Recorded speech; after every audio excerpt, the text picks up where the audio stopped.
So first of all, how do we test for the self? The most common form in which we do this is called the dot test, and this consists of applying a colorless paint dot to a place on the body where one cannot see it with one's own eyes, but you would be able to see it if you were looking in a mirror. For most creatures, this is on their foreheads, though other creatures tend to have this on their ears or other places that are a little bit more suited to their physiology. Now, a mirror is placed around them. So for human children, this is easy. You just have the parent sit with the child and put a mirror in front of them.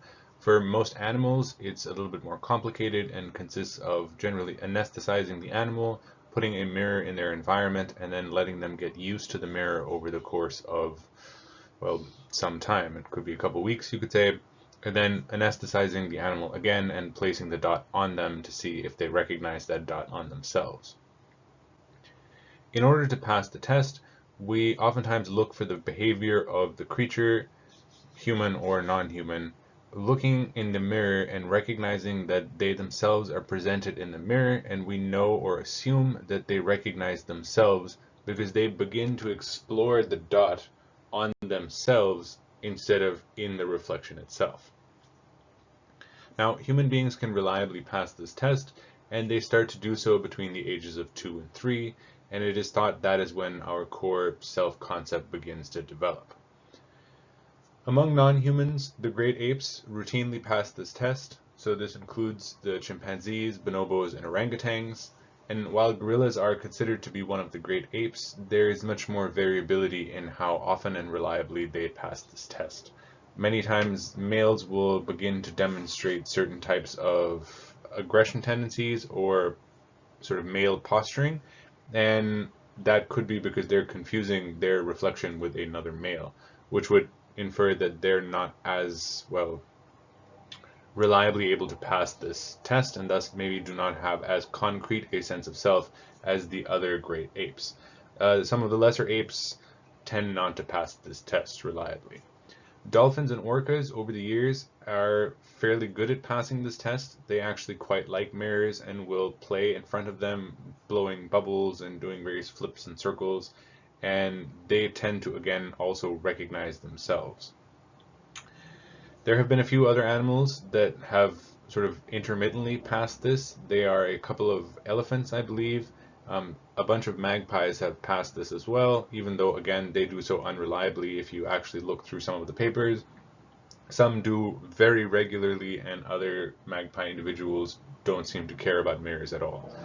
Just in case you wanted to know, magpies are in the same family overall as crows and ravens. As far as I know, people have never done this test on crows themselves, even though they're fairly intelligent in their own right. What does it mean to fail this test then?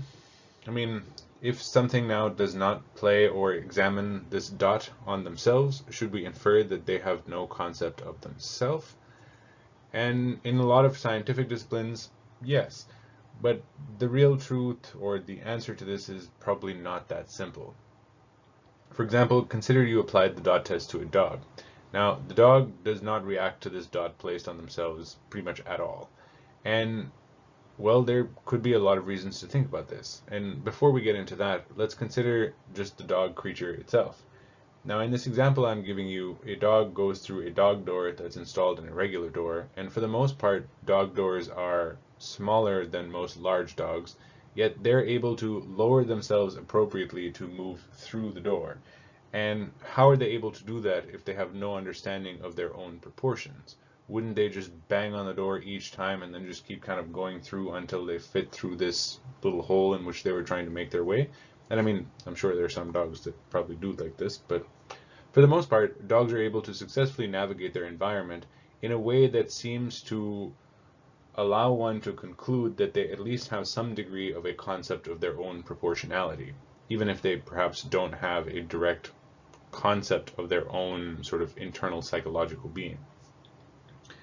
To make matters even more complicated, we tend to use odorless dots so that creatures don't smell them because we're afraid that the smell will give away the fact that there's something on themselves, Yet dogs use smell as their primary modality and actually don't have very good vision at all.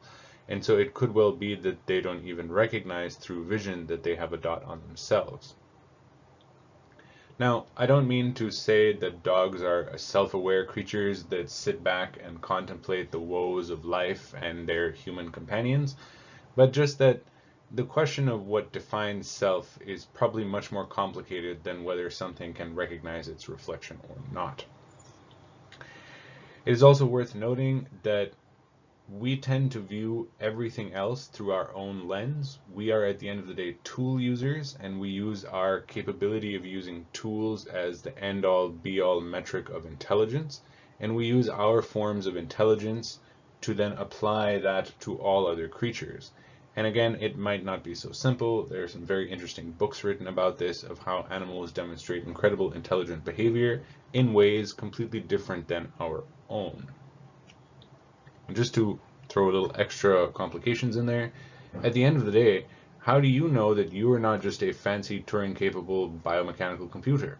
Well, the truth is no one can really know, right? That's one of the philosophical questions we ask ourselves about brains in the vat.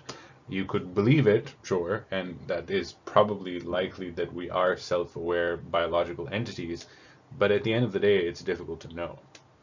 In case you're wondering, something that is Turing capable, this is named after a computer scientist, Alan Turing, who proposed the idea that one day computers could be so complex that they will be able to carry on conversations with us, and we will no longer be able to distinguish them from other human beings, and they need not be self-aware in order to do so. Such a creature, as far as we would be concerned, would pass the test, or Turing tests they call them, and we would not be able to recognize that they are in fact not another human being, and we would thus perceive them as being self-aware. There are many instances of this in philosophy if you would like to look into it further. All of this is just to say that we use the dot test standardly to test for the idea of self-concept, or the awareness of oneself as an individual entity, but it is probably not an all or nothing situation, and there are grades to an understanding of oneself.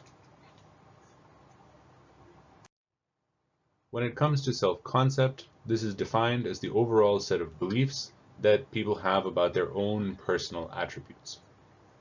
And this is not something that is static, but rather it tends to change over the course of our lives. A lot of this, especially as we are adults and move through our lives, is highly dependent on our circumstances and how we live our lives. There are, however, some general patterns that we observe during our developmental years. When we tend to be under the age of 10, of course, after we have developed our sort of basic sense of self-concept, our self-concept tends to be rooted in our own physical characteristics. By this I mean, I would say things like, I'm a tall person, I have dark hair, I have dark eyes, and I have one sister. So certain physical qualities that are measurable in the world. As we tend to get older, moving into sort of our end teenage years, early 20s, this self-concept tends to become much more abstract and focused more on psychological states. Things like, I am an optimistic person who can be extroverted if required, but I do oftentimes prefer time to myself. If you think about, well, perhaps one doesn't remember anymore how their self-concept was when they were 10 years old, but you can do this easily if you have younger members of your family, and if there are holidays that come up, and whether you will all get together or not, well, that's ultimately your business. But if you talk to them on the telephone, you could ask different ones about who they are and record the different types of responses that you will get from them.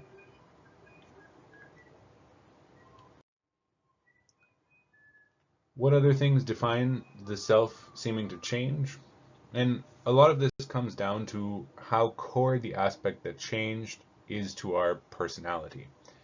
Now, a study was done here to examine this, of how we perceive at least the self in others, which is then used to infer how we perceive it in ourselves.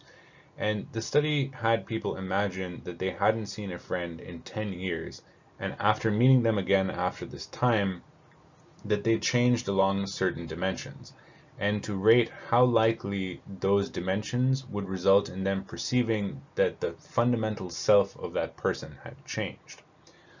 So to look here at this graph, you can see that if all of a sudden they had become a racist or had become cruel, the assumption being they're an egalitarian first or they were kind, that this would result in a very dramatic change to their complete self, as this y-axis is resulting in no change at all at 0 to a complete change in themselves at 100.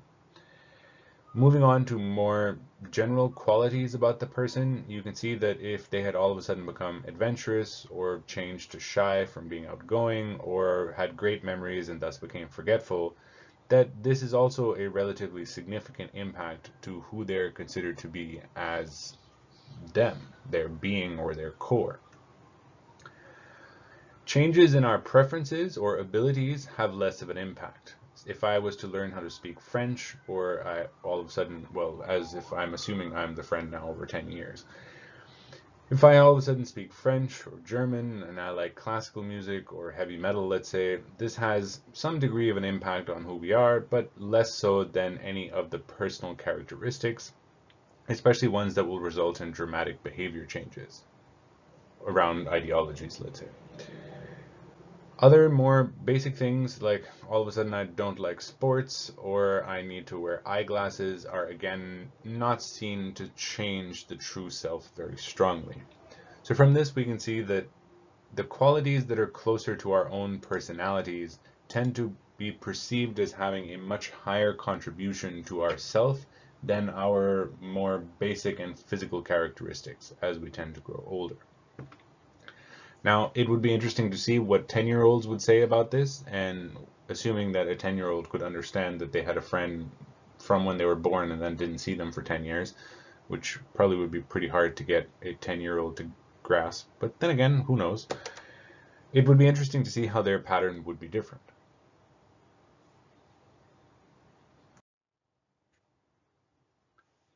When it comes to culture, it plays a fairly dramatic role in our self-concept. And specifically, holistic cultures tend to have more interdependent views of themselves, and analytic cultures tend to have more independent views of themselves. No, not the cultures altogether, the individuals within them. An independent view of the self is just a way of defining oneself in terms of one's own feelings and actions, not in terms of the thoughts and feelings and actions of other people around one.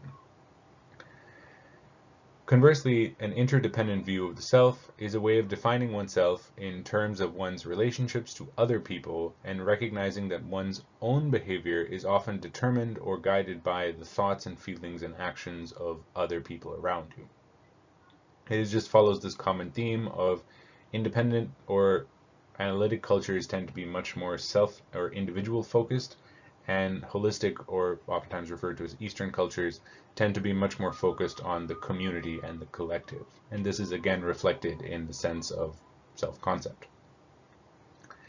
This difference represents itself in many, many ways, and perhaps the most obvious of this is feelings about arranged marriages in different parts of the world.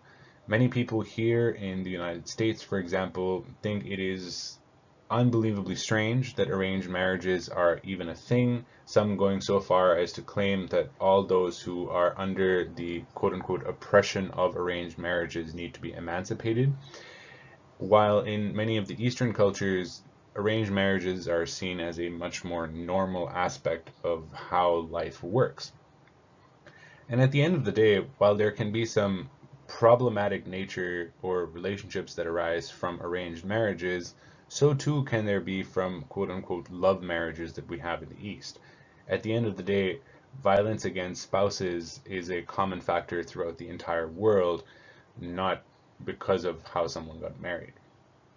In fact, in my family right now, it's neatly divided between Eastern and Western ideologies, and of the batch with whom I was raised, I have one on either side who is married, one having an arranged marriage, the other having a love marriage, and both of them are actually doing quite well in their relationships. It is really ultimately a matter of the individuals and the families who are involved in the marriage that defines how successful those marriages will be, rather than whether it started with an arrangement of some kind or some people meeting randomly. At least that is my opinion, and you can, at the end of the day, think about it however you'd like. The main takeaway, though, is that this is largely determined by culture, and simply imposing your views on a different culture is rarely a good way to understand them and thus have any kind of meaningful dialogue.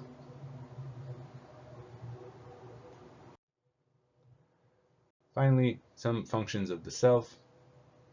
The first is to have knowledge of ourselves, so self-knowledge, and this just refers to how we understand who we are and how we organize information about ourselves. What are my own qualities and who am I really?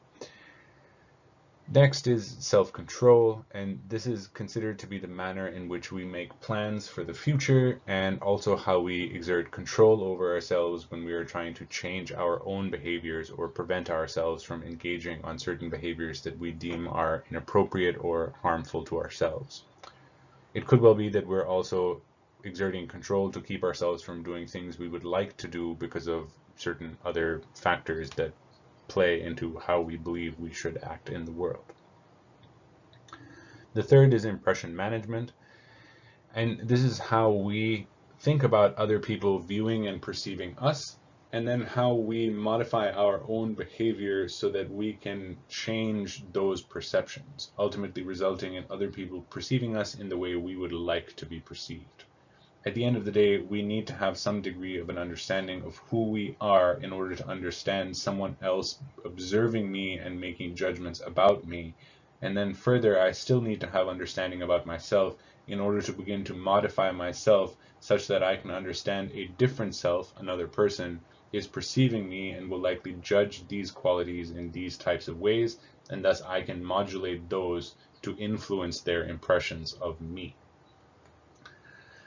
Finally, we have self-esteem, and this is in a way related to self-knowledge, but it generally refers to our own positive views about ourselves, and one of its primary or two of its primary functions are to bolster our willpower and our ability to persevere through difficult circumstances. As we'll talk about towards the end of this lecture, we find that high degrees of self-esteem, of course not too far because then you get to narcissism, but generally higher levels of self-esteem will allow people to weather more difficult circumstances that arise in just life in general than people with lower self-esteem.